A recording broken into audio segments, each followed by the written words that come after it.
We are officially back. And I am officially Stanford Chidge, and this is officially the Chelsea Football Fancast. And this is officially Darren Mantle. Thank you. With his Football 85 T-shirt on. With Canners on it. I forgot to wear it when Canners was on the show, though. You like these people? This is officially Jonathan Kidd, who has got Rin on his T-shirt. Marin, is it? Urine? Urine? Oh, no, it's Mourinho. Mourinho! That's what I call a reveal. Jose Mourinho! Jose Mourinho! You don't look anything like Jose Mourinho. No. And this is officially Dr. Martin's Boots, the co-founder of the Chelsea Fancast. Right, enough of all that. We've got some football to talk about. Annoyingly, I'm afraid it's about the PSG game from last week, where we didn't do as well as I had hoped we would. We need to start this off, I think, with a bit of a look at Wass's weightings. Although they're not really Wass's weightings this week. I nicked this from somewhere else because Ross was so battered out in Paris that he didn't manage to do any ratings. Did you, Ross? No, he can't. No, yeah. You can. He's got a grin on his face, but there's going to be more of that in the fannies, I can tell you. I will get my own back on Ross later on. But the Ross's ratings for PSG are: Petr Cech got 5, Ivanovic got 7, Cahill got 6, Terry got 6, Azpilicueta got 5, Ramirez got 6, Luiz got 4, Willian got 6, Oscar got 6, Hazard got 7, Schürrle got 5, and the subs were Lampard and Torres, and they both got 5. What do you think of that, Martin? What do I think of that? I think it was very unfair to play Schürrle up front. I don't think he should have done that. Otherwise, he probably would have got a better score than he did. I really think that's... Do you know what? I'm glad you started with that. I think it's fascinating that, because... You know, we've seen this before. I mean, this is... against Man U. No, well, Robbie Di Matteo did it. Well, yeah, that's my point. The last time we did that in the Champions League was Juventus away in 2012. He lost his job. And he deliberately had the hump with Torres. He didn't pick him. He played Hazard up as the false number 9. We got duffed up 3-0, and Di Matteo got sacked in the dressing room 3 hours later or something, didn't he, Darren? Yep, Schürrle was not false 9. Oh, breaking news. What? Well, you can't just stick a notice up in the gallery window. We need to know why. He wasn't a real 9, was he? I don't know. I mean, the false number 9, blah, blah, blah, blah. But, I mean, the bottom line is that I don't think it worked either. But, I mean, what kind of a message does that send out to the strikers? I think it did work. You think it did work? In the first half, we were fine. 3-1. Well, no, but that's the second half. It didn't work in the second half. We seemed to come out after the interval and play with I don't know, we just gave them the incentive to beat us. But having said that, 2-1 would have been fine. Do you know what? Yeah, I agree. I think so too. I mean, the bottom line is that Jose is a man, he's a man with a plan. That's what I like about Mourinho. And, Jose, we've seen this before as well. He planned for a cautious match. For him, a 1-0 loss, a 0-0, a 1-0 win, or a 1-1 draw are all good results. As would be 2-1. As would have been 2-1. Yeah. So, the fact that and that's why he played Schürrle, I think, because, let's face it, a lot of people have been moaning about Torres saying it's like playing with 10 men. With Schürrle, you've got somebody with a lot of energy. He's going to track back. Of course. Okay, and also, on the counter, you can fire balls up to him. He's got the energy to get on the end of them. And I mean, I don't think it was a bad plan. Here's the thing. If that when we equalised, we went 1-1. For the rest of that half, I thought we were absolutely in control of that game. Yeah, we were. You're right. Had that goal, had Hazard not hit the post, had that gone in, I think 2-1. That's a game over. You know, 2 away goals. Yeah? Yeah, agree. Completely. I'm sorry, I'm just astonished that I'm having such ready agreement here. I would say that... But I said that earlier on. I agree with you. We were bossing it in the first half. Yeah. A 2-1 victory would have been game over. In my opinion, though, losing 1-0 or losing 3-1, I'd still rather lose a 3-1. We've got the away goal. It's just a shame the way it happened right at the end of the match. Well, the whole problem with the entire match was the thing that really annoyed me most was, exactly, you look at a 3-1 loss and some pretty awful errors and you just tear your hair and go, wasn't that awful? But the reality was, I thought that we were the better team in the first half. We were in control of the game. And actually, the interesting point for me was that PSG bottled it when we went 1-1. They started giving the ball away. They did all the for time. fun, Their heads didn't went down completely. That's what I think may happen on tomorrow night. Yeah. If we get the advantage, I think that they'll start it's also harder to motivate them. Poop Guardiola in. But we actually started very slowly in that game, and it was only when they all go to Med. We made a really slow start to that game, and it was only when they scored that we came to life. Yes. Yeah, I agree. Well, I think, again, if you make a plan and then you concede a goal within the first few minutes, your plan goes out the window, which is very annoying. It's like the last thing you want. But to their credit, they got a foothold back into the game. And then they got the equaliser. And it was difficult. What do you think about that, people on the benches? Well, that last goal at the end should never have happened. The defense was visibly static during that play. Pastore came in. It was a key substitute for them. I know him from seeing him playing on other teams beforehand, and he came in and he's known for sniping those near post goals, and I couldn't believe he got it. I thought it went to the side of the net and ended up going in, and that really hurt me a lot when I saw that. I mean, it's crushing to have to concede a goal in the first few minutes, and doubly crushing to concede one. I mean, it was 2 minutes to go in injury time. I mean, it really, really cost. Let's concentrate on the defending first, because really, I think that's what cost us the game. And I mean, poor old David Luiz hardly covered himself in glory here. I mean, on the first goal, I mean, he was robbed by the otherwise anonymous bottling Ibrahimovic, who has only ever scored against an English team once. I mean, he scored 2 goals against Arsenal. If I didn't say it, I meant to last week. He really isn't that good. I've never liked him. I don't see why people think he's any good. He's got a big nose, and that's about it, mate. Well, he scored some wonderful goals for Sweden. He's got a Swedish nose. He can score against rubbish teams like England, but I just don't think he's that good. But he's never done it against the England team, and he was horrifically. He was rubbish. I mean, you can't really say he set up that first goal, but I mean, at the end of the day, he was the one that robbed Luiz in midfield, dispossessed him, and about 3 minutes later it resulted in the goal. But I mean, what was more alarming possibly is poor old JT got a bit, I don't know, it's a bit unfortunate really, but he was out of position. He was worried about Czech, I think, not coming to get it. He was worried about scoring another own goal, and he kind of headed it off balance. But I think the other thing that was at fault with that goal was that obviously he headed it into no man's land. Lavezzi and Cavani were there, but where were Ramirez and Luiz? They were miles away. They're at fault as well. That's kind of what I'm saying. Concentration early on in the game. And the one that was back there defending was Lampard for the last goal. Sorry, Jonathan, what did you say? I missed that. I can't remember. Okay. I think, though, with that, Terry, I think people were probably expecting Terry to head it away, not heading it back across his own goal, to do it the other way. So, yeah, I agree. He would have headed it back over the bar, I think. I'm just saying there was a big lack of concentration at the very beginning of the game. We were saying earlier, we started off very slowly, and that was the problem that's why he was unmarked. It was a terrific goal. But I think one of the reasons also why Ibrahimovic was non-existent was because he was so well marshalled. I thought that both he and Cavani were under JT and Cahill's control a lot of credit for that in the first half. And you have to give Ramirez and Luiz. I mean, poor old Luiz is going to get a bit of a kicking, I think, on this part. But you need to give him credit and Ramirez credit for basically controlling the midfield for most of that half and actually snuffing Ibrahimovic out until he comically went down like he'd been shocked because he'd pulled a hammy. Yes. Did I laugh? Yes, I did. Yes, I'm sure you did. My concern, actually, is not about the defence. It's about the fact that we never really broke them down. We bossed the midfield, big time, but we never really broke them down. The goal came from a penalty, didn't it?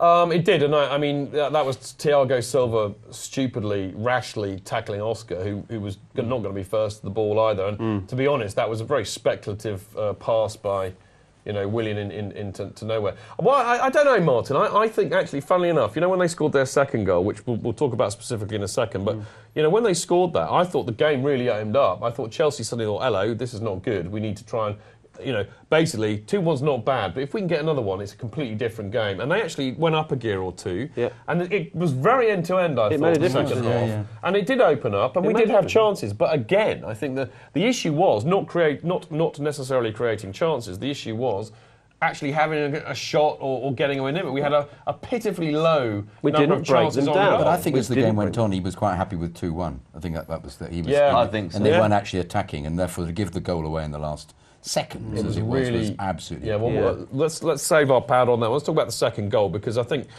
Luiz certainly deserves a bit of a shellacking. Yeah. Not actually for the own goal, because I think it was that's really hard to try and deal with in that position. I wouldn't blame him at all. No, I wouldn't. And I'll tell you another thing, mate, all night, and it was making me seethe, actually, because Lavezzi was putting in some fantastic dead balls, free kicks and corners, and we were, as always, but rubbish. We know what he's like. Hell of a player, mate. He's a hell of a player. What I'm cross with is for Luiz conceding a free kick where he did. Absolutely stupid needless. Free kick as well, wasn't it? Yeah. And that's what I mean when we were talking earlier on about the Stoke game. He has ill discipline. Not a Mourinho player, as you were saying. As I was saying. Well, what do you lot on the benches think about Luiz? I mean, does he deserve a bit of a kicking for this match, or what? We've been a bit too hard on him, Dan? Difficult. At the own goal, he couldn't do anything about. It was either going to hit him or go in. Free kick was stupid. That's what Luiz does. Yeah. He's got moments of brilliance and moments of absolute stupidity. Yeah. So it's just frustrating. I think the third goal won't be a killer. I don't think they were that threatening, to be honest. I don't remember Czech making too many saves. I think a 2-0 result is definitely doable. Yeah, I have hope. Even in spite of this third goal, and I think it was actually quite funny in the press conference afterwards. But Jose called it a ridiculous goal. Yeah. Gary Cahill said it was a sloppy goal, and a bad time to concede. But I thought Luiz actually played well, other than those. But that's what Luiz does. He does. He was. Nipping the ball away from people as he does, and being really creative and energetic. So on that level, you look at him and think he's a fabulous player, but he spoils it. You get the rubbish. We get the debris with it, don't you? So. You do indeed. That third goal, I mean, that wasn't actually Luiz's fault. You'll be delighted to know, but I mean, it's not often you see Azpilicueta get absolutely mugged. But I actually, this is kind of worrying me a bit as well. I mean, Pastore came on, and what I want to know is this a bad goal to concede because we were awful, or was it a good goal? I mean, Darren, what do you think? I thought it was a good goal, actually. Yeah, I think it's a good goal as well. I think we weren't expecting it. I think, like Frankie, I've never really seen the guy before, but Frankie was saying he knows what he does. But it was a good goal, and I think the thing with Lampard, and I think Ross quite rightly gave him a 5, I wouldn't give him a 4 because of that, because I don't think you could really be too harsh on Lampard. As soon as he got past Lampard could either foul him and give away a penalty. He should never have got anywhere near the penalty area. But it wasn't expected. The way he did it, he did do it really well, and I think that I think that as soon as he started going past Lampard, he couldn't do anything about it, and he did take it very well. And what about Czech? Czech should have got down for that. That was poor keeping by Czech. It was early this season, was it? Andrew Bailey was saying that he kept getting beaten in his near post for most of our early goals this season. He couldn't get down quick enough. I think it was well taken. I think he hit it with good power. I think it was hard to get there in time. I wouldn't have expected him to get there in time, but I think they'd all relaxed. I think they all thought it was going to end.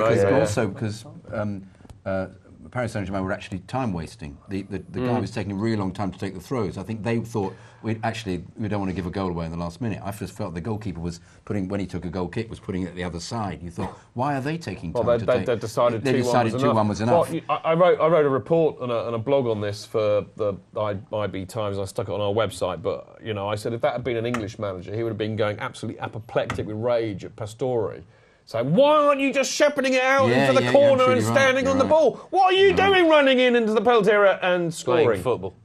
I have to say, I thought that it was brilliant. Czech I thought it was brilliant dreadfully at fault. I'm afraid. I think it was for everybody. All of them were absolutely all switched off. They all switched off. It was a great piece of skill, but it's they're attacking and they've got to throw in the corner. Surely there should have even been another player coming in, not just the two of them. I just felt everybody switched. Well, off. JT tried to get in the way, but he was sold a pretty good dummy too. He scored a good goal, which he should never have been allowed to score. But everyone had switched off by then. I don't think that's the truth. Here's a question for you. I mean, I know that you've kind of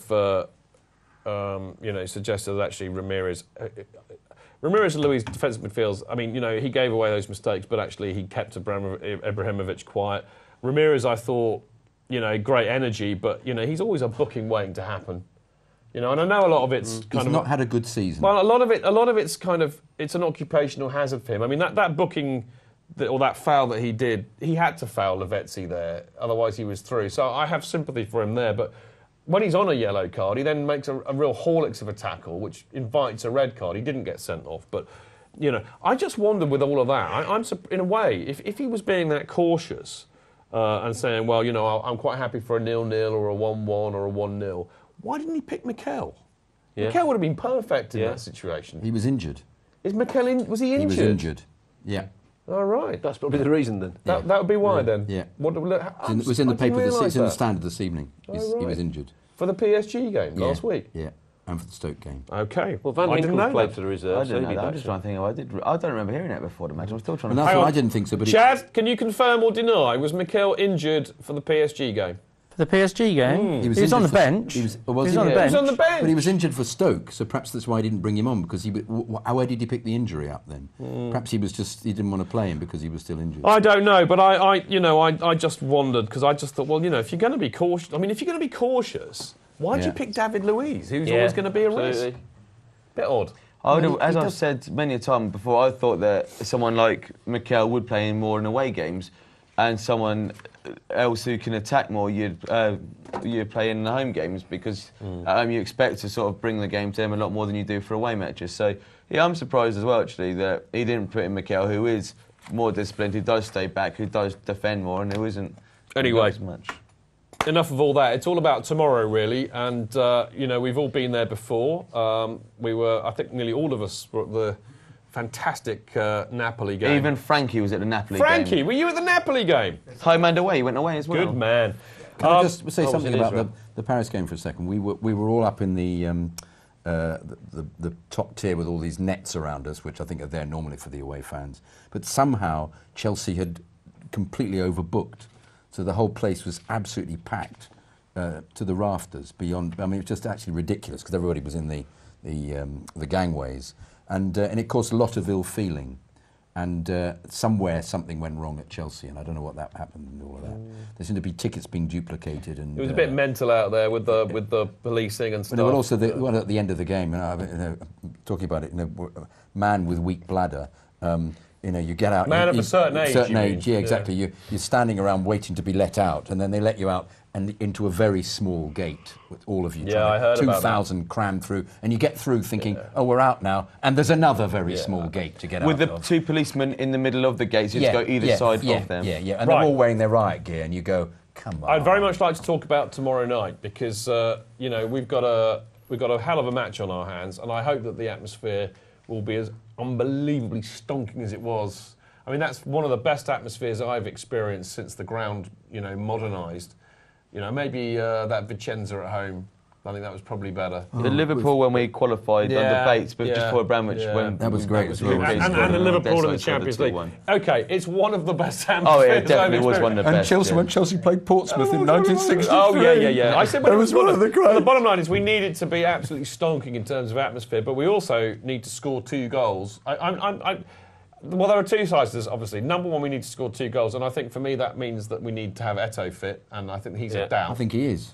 The other thing is we need to keep him out, and even though there's no Ramirez, which I think will be a blow for us, there's no Ibrahimovic for them, which I would normally say was a blow, but I don't think it is because I don't think he's any good. And also, because you see, PSG have got the perfect situation because they can sit back, play on the counter, and they're going to play either Lucas Moura, who was pacey, frighteningly pacey, he's Oscar's friend, isn't he? Yeah, or Pastore, who looks a player, actually. So that worries me. So what I'm really saying here is can we and will we do it, Darren? Darren always says yes. Of course.